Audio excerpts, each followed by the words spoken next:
کڑوی گولی یہ ہے کہ آج دنیا میں جس طرح کا ذہن لوگوں کا بن گیا ہے وہ یہ ہے کہ صاحب ایک آدمی کا اطاعت ہم کیوں کریں،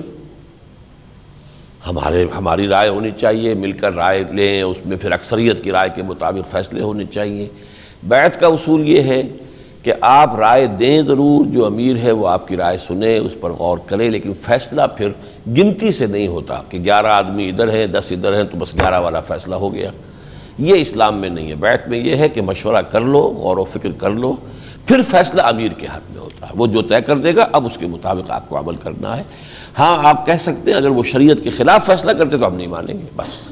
لیکن وہ فیصلہ اگر جو کیا اس نے شریعت کے دائرے کے اندر ہے تو ماننا پڑے گا۔ تو جو ذہنیت آج کے لوگوں کی ہے اس کے اعتبار سے یہ بڑی کڑوی گولی ہے۔ وہ جمہوری مزاج بنا ہوا ہے، ہمارا اکثریت کا ہونا چاہیے، امیر کو جب چاہیں ہم ہٹا دیں، تم ہٹو ہم کسی اور کو بنائیں گے۔ وہ تو نظام تو یہ چل رہا ہے نا دنیا میں، تو وہ مینیجنگ کمیٹی ہے، فلاں ہے، وہ ٹانگ گھسیٹ رہی ہے، ووٹ آف نو کانفیڈنس ہو گیا ہے اس میں، تو یہ کام اس بیعت کے نظام میں نہیں ہوتے۔ نحن الذین بایعوا محمدا، غزوہ احزاب میں پھر وہ یہ ترانہ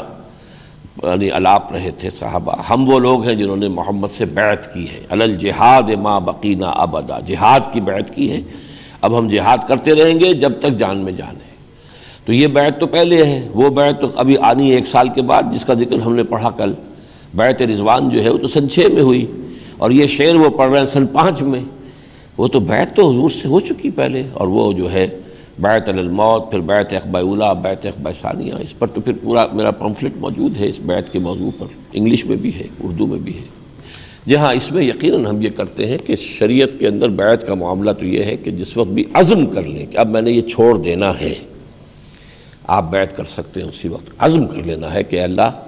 جو بھی اب تک غلط کام ہوا اب میں چھوڑ دوں گا۔ اب اس میں یہ کہ کچھ وقت آپ کو لگے تو کوئی حرج نہیں ہے، تنظیم میں آپ شامل رہیں گے،